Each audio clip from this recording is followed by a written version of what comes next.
fazer a sequência daqueles que têm apresentações, né, com slides, e depois passar para as falas. Por favor, Rafael aqui. Bom dia. Bom dia a todos. Bom dia, queria cumprimentar os meus colegas da mesa. Queria agradecer muito a professora Tassiana por essa oportunidade de estar aqui hoje. Vou tentar ser breve. Meus 50 slides durarão 20 minutos. Pode ficar tranquilo.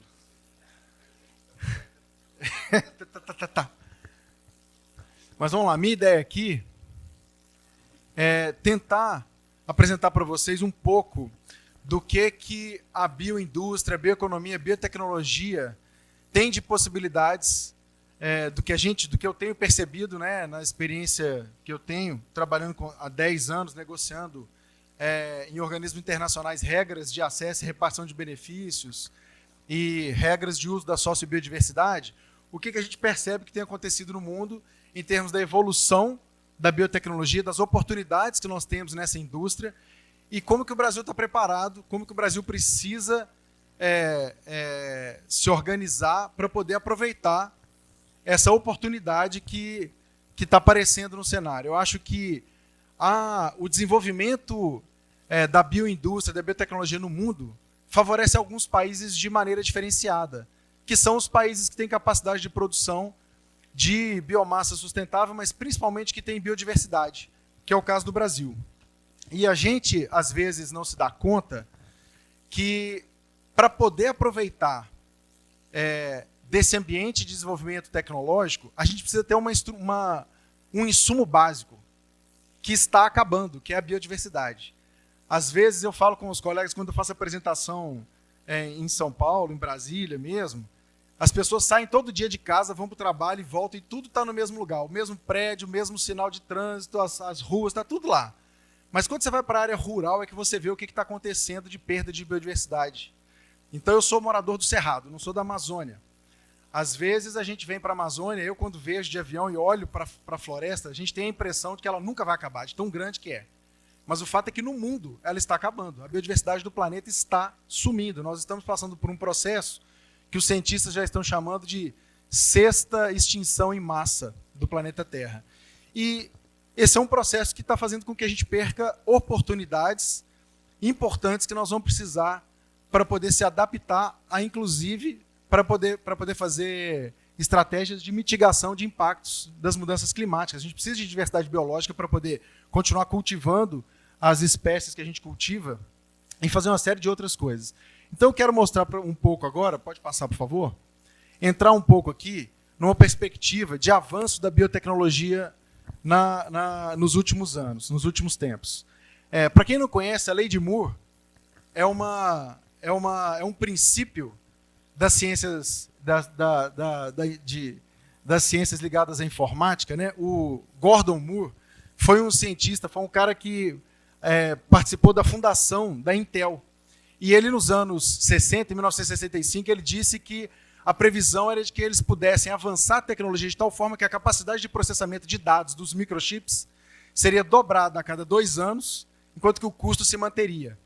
E a evolução disso nos 40, 50 anos seguintes foi tão grande, e ele se mostrou, né, a previsão dele se mostrou correta, que posteriormente, em 2015, a Stacy Smith, que também era uma CEO da Intel, fez um comentário, fez essa frase que está aqui embaixo, ela proferiu essa frase, comparando a indústria de microchips com a indústria automobilística, e dizendo que se um automóvel, desde os anos 60, tivesse evoluído o mesmo tanto que evoluiu a capacidade de processamento de dados dos chips, um automóvel conseguiria ir e voltar, iria da Terra ao Sol, usando um galão de combustível. Esse seria o nível de desenvolvimento tecnológico que os automóveis deveriam alcançar para alcançar os computadores. E aqui nesse gráfico é interessante mostrar que a linha branca que está em cima é o custo de mapeamento genético de DNA.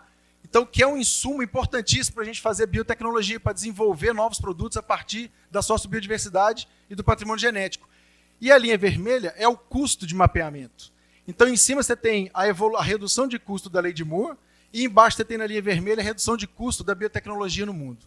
Isso dá um indicativo para a gente de que muito rapidamente nós vamos entrar num ambiente em que vai ser mais barato e mais acessível fazer desenvolvimento tecnológico ao ponto de resolver uma diversidade de problemas a partir da utilização do patrimônio genético. Pode passar. Essa é uma outra tecnologia-chave que se soma à tecnologia de mapeamento genético, que é de edição genética, que multiplica ainda mais as capacidades de desenvolvimento tecnológico a partir da biodiversidade. Pode passar. A edição genética permite que a gente possa fazer, né, uma combinação de genes de uma série de espécies e, ao mesmo tempo, desenvolver problemas que a humanidade ainda talvez não esteja encontrando soluções, estão lá na biodiversidade disponível para a gente e que a tecnologia vai nos permitir alcançar. O Fórum Econômico Mundial tem um projeto de desenvolvimento de um banco de códigos da Terra. E o modelo deles, pode passar, a ideia deles é começar o protótipo pela Amazônia. Isso foi a proposta de um peruano que trabalha no Banco Mundial, que apresentou isso para as empresas que toparam, algumas delas já começaram a financiar. É um projeto que está em andamento, que é o de mapeamento genético da biodiversidade do planeta. Só que o conhecimento que se tem hoje sobre a biodiversidade do planeta é muito pequeno, comparado com a quantidade de biodiversidade que a gente que a gente nem colocou no laboratório. Estima-se hoje que a gente perca mais espécies entrando em extinção do que a nossa capacidade de identificar novas espécies. E é por isso que a gente tem uma legislação internacional que veio para ficar. Muita gente às vezes questionava, alguns anos atrás, por que o Brasil tinha uma legislação de patrimônio genético. Muita gente na academia ou nas empresas questionava por que agora tinha que seguir um monte de regras. Bom, tem que seguir porque se a gente não seguir regra nenhuma vai acabar, não vai sobrar mais nada para pesquisar daqui 20, 30 anos. E o mundo entendeu isso. E a partir da ECO 92 nós fomos desenvolvendo em acordos internacionais regras de uso do patrimônio genético que, inclusive, beneficiam muito os países provedores desse patrimônio genético. Pode passar. A gente tem que se preparar porque os países ricos, pode passar, eles têm estruturas de pesquisa para poder conhecer a nossa biodiversidade muito mais do que a gente. Eles hoje já pesquisam utilizando bancos de dados em sílico, informações de DNA de biodiversidade brasileira, coisa que a gente às vezes não tem capacidade de pesquisar. Nós não temos quantidade, nós não temos recurso, não temos quantidade de pesquisador suficiente para conhecer a nossa própria biodiversidade. Pode passar. Isso aí são só alguns dos parceiros do Fórum Econômico Mundial nessa iniciativa.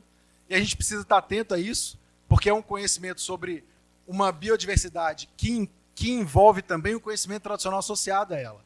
E aí nós estamos falando de propriedade intelectual, de conhecimento tradicional associado, que hoje significa uma propriedade intelectual coletiva, sui generis, definida em lei, e que precisa ser respeitada diante da soberania os países que assinaram o tratado da CDB, assumiram o compromisso de respeitar a soberania dos demais países signatários, inclusive no que se refere aos conhecimentos tradicionais associados. Pode passar?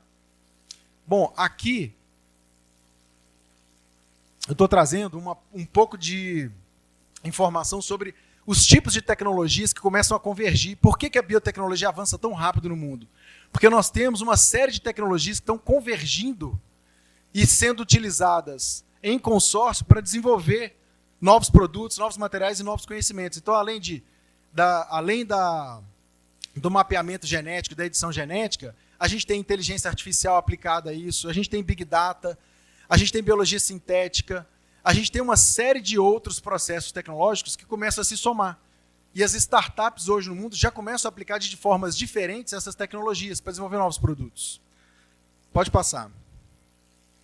Bom, algumas das características essenciais desse mercado é que, hoje no mundo, os produtos ligados à biodiversidade têm cada vez mais ganhado espaço no mercado mundial.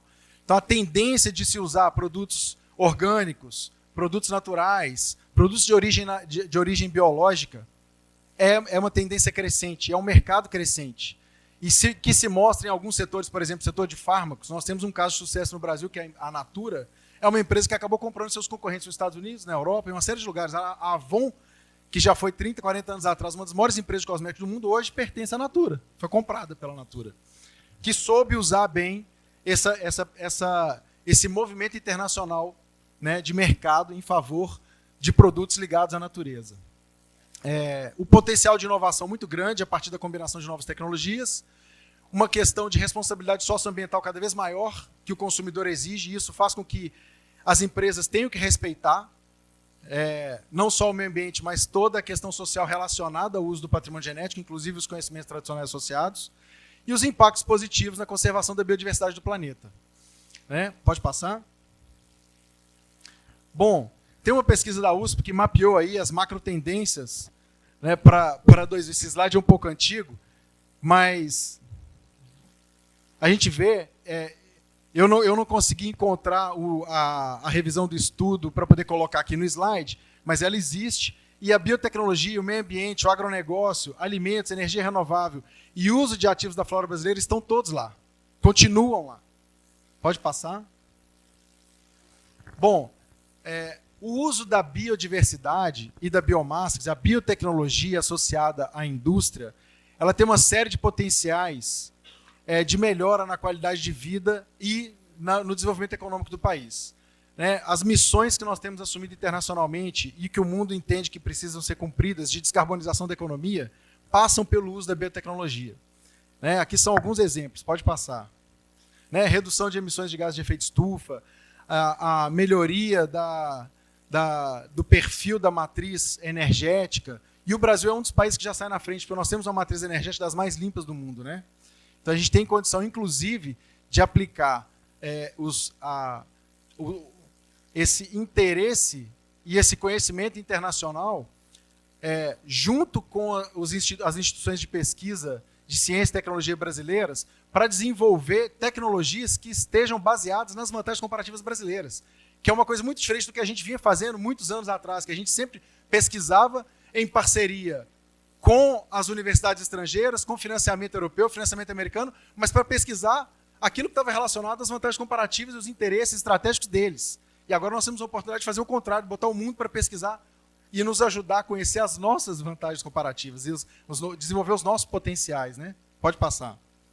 Pode passar. Aqui são alguns setores-chave, já que nós estamos falando de bioeconomia, para a gente possa entender quais são os setores que estão aí mais relacionados diretamente. A gente tem a parte de biocombustíveis avançados, que é muito forte.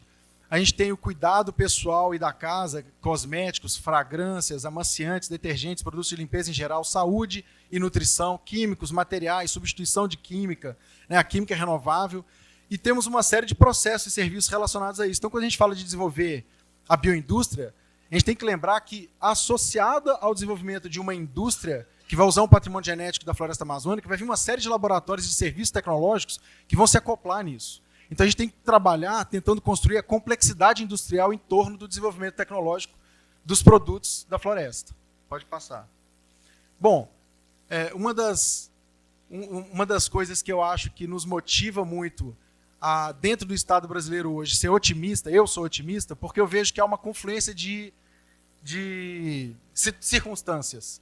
Além do governo brasileiro ter entendido finalmente, a partir do início do novo governo do presidente Lula, que a biodiversidade e o desenvolvimento da economia verde tem que ser uma prioridade para o Brasil, então nós temos um interesse político real de fazer com que isso aconteça. A gente tem algumas características que são intrínsecas do Brasil e que já estavam dadas, que são a gente ser um dos países mais diversos do planeta Terra.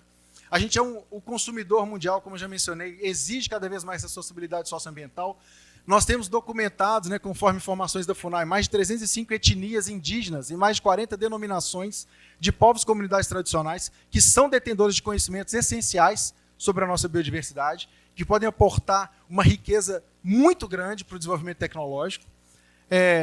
Cosméticos, fármacos, agricultura e energia têm crescido, os seus números são setores econômicos que se expandem mesmo em tempo de crise.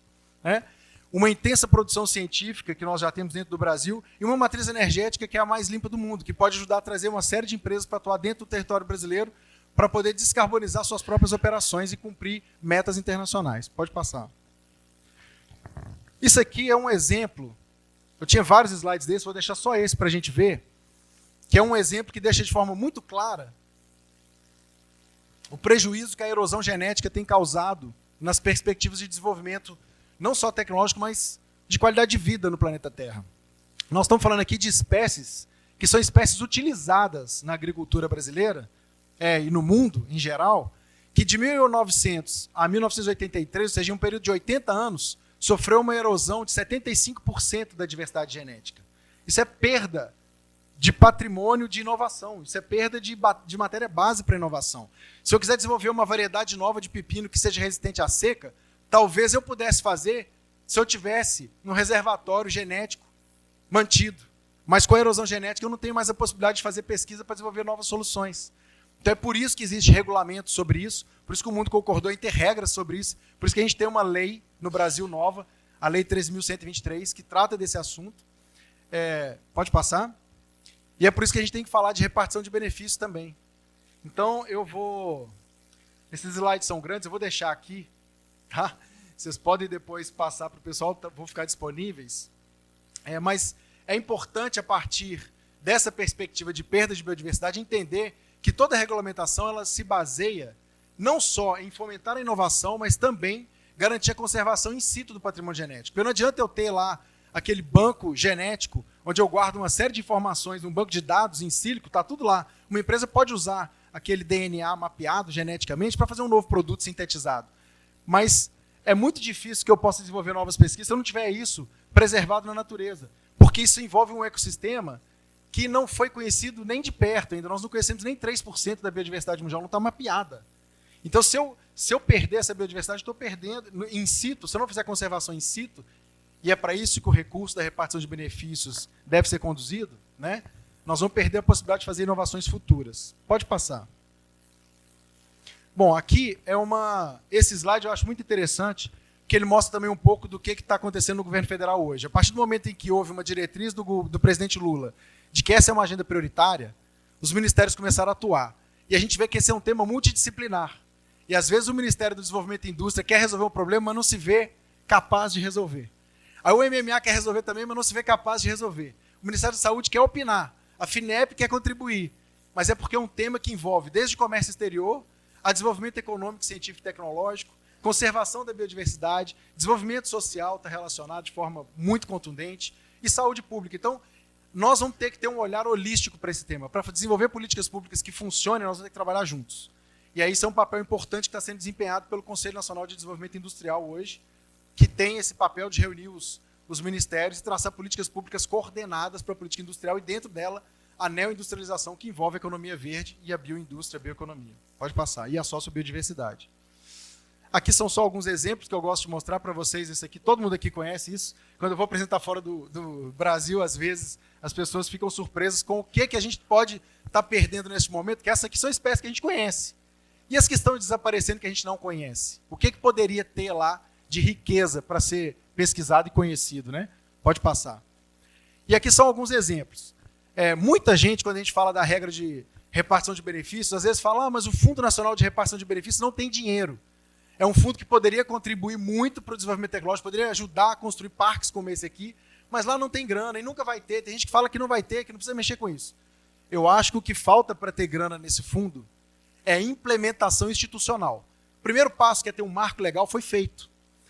O segundo passo, que é você ter instituição operando e funcionando, depende de uma série, não só de implementar o próprio fundo, que está sendo feito pelo Ministério do Meio Ambiente, mas das outras instituições relacionadas ao sistema de inovação da biotecnologia, que tem que funcionar para o fundo poder receber recursos. Por exemplo, se o IBAMA não aplicar nenhuma multa, as empresas provavelmente não vão querer respeitar. Algumas respeitam. As de cosméticos faz parte do modelo de negócios dela respeitar e repartir benefício. Mas tem outras que isso não faz parte do modelo de negócio dela. Então, se ele desenvolve um remédio que vai evitar que o cara tenha um ataque do coração, a pessoa não vai deixar de tomar o remédio se a empresa não repartir o benefício. Então, não é uma preocupação grande para ela. Ela precisa respeitar a partir de uma demanda do Estado. O Estado tem que fazer com que ela respeite. Então, tem que ter fiscalização. Por que eu coloquei esses exemplos aqui? O principal que eu queria mostrar é esse do meio, que é o do captopril. Porque esse remédio já está no mercado há muito tempo. Tem um remédio, um fabricante que arrecada hoje 5 bilhões de dólares por ano com esse medicamento, que foi feito a partir do veneno da jararaca. Só que esse medicamento foi desenvolvido antes de haver qualquer legislação, inclusive internacional, sobre esse tema. Se tivesse vigente hoje, apenas este produto deveria contribuir pela lei brasileira com 50 milhões de dólares para 5 bilhões, 500 milhões, 50 milhões de dólares para o Fundo Nacional de Repartição de Benefícios. será que é pouco dinheiro? Então, a legislação está implementada, a gente precisa fazer com que ela funcione. Isso é papel do Estado. Nós temos batalhado por isso. Ficamos parados 4 anos, sem avançar nada, mas agora nós vamos fazer um esforço. Pode passar. Bom, aqui são só alguns números sobre o mercado mundial. Quer dizer, já que nós estamos falando de a repartição de benefícios no Brasil, para quem não sabe, pela lei ela é prevista como 1% da receita líquida obtida com o produto final acabado, desenvolvido a partir do patrimônio genético. Então, se eu desenvolver aqui um fármaco de anti-envelhecimento, como o colega gosta de falar aqui, a partir do açaí, que tem propriedades fenólicas importantes que poderiam ser utilizadas, eu faço isolamento em laboratório e vendo esse produto, né? Se eu tiver que mapear qual é o potencial de arrecadação, é só olhar para as perspectivas do mercado. Isso aqui é só de farmacêutica, só biofarmacêutica é o market. Então, estamos falando só de farmacêuticos ligados à biodiversidade. Tem uma perspectiva de até 2030, a gente está falando aí de quase $1 trilhão. Pode passar. Isso aqui é mais uma outra. São estimativas, né? Mas os valores são tão altos que a gente não tem como negligenciar. Se for a metade, se for 1/10, já é muito, né? Pode passar. Bom, então a regulamentação brasileira ela nasce já desde a Constituição, mas ela avançou a partir da ECO 92, a partir da Lei 13123 e a partir do Decreto 8772, que é o que trata do patrimônio genético. Pode passar. Bom, pode passar também. Bom, aqui, por que eu parei um pouquinho na CDB para falar desse tripé? Existem duas normas, dois tratados internacionais muito importantes que impactam no dia a dia da pesquisa e da indústria relacionada à biodiversidade. São a Convenção do Clima, que tem metas para os países alcançarem de descarbonização, e tem a Convenção da Diversidade Biológica, que trata de todas as regras de uso, e aí uso envolve pesquisa científica, desenvolvimento tecnológico, produção industrial, escalonamento, produção, comercialização. Então, todas as regras que envolvem o dia a dia do cientista e do empresário estão na CDB. E os países, e o Brasil é um dos países que está lá dentro, que é um país muito vocal, os países vão acordar regras que vão impactar o dia a dia de todos esses atores. Então a gente precisa estar de olho na CDB. Pode passar? Bom, pode passar, isso aqui é só a evolução. Aqui são os países que já, em azul, os países que já são parte do protocolo de Nagoya, né? Que é um dos protocolos de implementação da CDB. A CDB é o tratado internacional que tem mais membros. É o tratado internacional que tem mais legitimidade no âmbito da ONU hoje. E o protocolo de Nagoya, que é o seu protocolo de implementação das regras de repartição de benefício, tem esses países em azul, que são os que já são parte, e tem os em verde, que já assinaram e que ainda não ratificaram. E os demais ainda não assinaram nem ratificaram. Pode passar. Bom, pode passar. Isso aqui é um pouco mostrando como que hoje nós temos um consenso, que não é só do governo federal. A própria CNI e a CNA, que são duas entidades grandes representantes do setor produtivo, entendem que esse é um tema importante, isso faz parte da agenda dessas entidades. Pode passar. Impactos comerciais e econômicos, que eu vou passar, pode ir, que meu tempo já está... Como é que está meu tempo? Quem está medindo? Já esgotei? Falta 1 minuto? Já esgotei. Então pode passar. Princípios legais. Bom, só falar um pouquinho aqui, não vou falar de todos os slides não, mas nós tivemos uma legislação que até 2015 era da medida provisória 2186, que era uma legislação que foi feita para coibir biopirataria. E ela prejudicou muito quem é pesquisador e pesquisava biodiversidade nessa época, sabe como ela prejudicou, como ela travou a pesquisa no Brasil. Mas desde 2015 nós temos uma lei nova que foi feita com base, um dos princípios basilares da nova legislação foi fomenta a inovação, além de todos os outros que são importantes. Pode passar? Isso aqui é um exemplo. E isso aqui, eu já estou indo agora para o meu próximo, provavelmente vai ser o último slide. Mas é importante mostrar, porque o modelo da MP 2186, que levava às vezes 8 anos para autorizar uma pesquisa com patrimônio genético, é o modelo vigente na maioria dos países que tem regra própria. E aí eu quero mostrar como que o Brasil está na frente, como a gente tem a oportunidade de deslanchar a pesquisa, e a gente não pode perder isso. Temos que consolidar outros elementos do ciclo de inovação, porque a parte legal no Brasil está resolvida. O Brasil é o único país que tem uma regra em que a autorização para a pesquisa ela é instantânea. Ela foi dada pelo Congresso Nacional. Você não tem que pedir, não depende de nenhum ato estatal para começar uma pesquisa com patrimônio genético no Brasil. Você já pode fazer a pesquisa. O que você precisa é depois fazer o cadastro disso. Então, nós saímos de um modelo autorizativo, que é o que todos os países que têm regra adotam, e já tem alguns países que estão migrando para esse modelo novo brasileiro, são poucos, mas já começaram a migrar para esse modelo. Mas no Brasil não, é um modelo declaratório. Você pesquisa e depois declara o que fez. E quem fizer errado e não declarar, aí sim, a fiscalização vai em cima. Então é um modelo que para de achar que todo mundo vai fazer errado e ficar analisando tudo que você vai fazer antes de te autorizar, para achar que todo mundo vai fazer certo, mas quem fizer errado vai pagar penas altas. E aí na legislação tem lá a previsão das multas. Pode passar. Pode passar. Pode passar. Aqui eu falo um pouco da composição do CEGEM, que é o Conselho de Gestão do Patrimônio Genético. Pode passar. Bom, volta aí um pouquinho. Já que aqui está cheio de pesquisadores, cheio de gente que trata disso, aqui é só quando cadastrar a sua pesquisa. Já que nós estamos no modelo declaratório, sempre, antes de requerer qualquer direito de propriedade intelectual, antes de comercializar um produto, antes de divulgar resultados, mesmo que parciais da sua pesquisa, você vai fazer uma apresentação na Alemanha e vai divulgar sua pesquisa, faz o cadastro no CISGEM. Porque alguém pode usar aquele seu conhecimento, desenvolver um produto, e o Brasil tem soberania para cobrar daquela pessoa, daquela empresa que desenvolveu o produto, 1% da receita líquida para reverter, inclusive em seu favor, para financiar pesquisa sobre biodiversidade. E a notificação de produto acabado. Então você tem que fazer a notificação do produto antes de começar a comercializá-lo. Pode passar? Bora, isso aí é o ciclo de inovação, não precisamos perder muito tempo nisso. Pode seguir, pode passar. Bom, aí eu tenho alguns slides para frente falando de repartição de benefícios, como é que ela funciona, eu não vou entrar nesse detalhe, já estourei meu tempo. Pode ir para o muito obrigado. Vai, tchá, tchá, tchá, tchá. Pronto. Obrigado, gente. Desculpa tomar o tempo. Espero que tenha ajudado.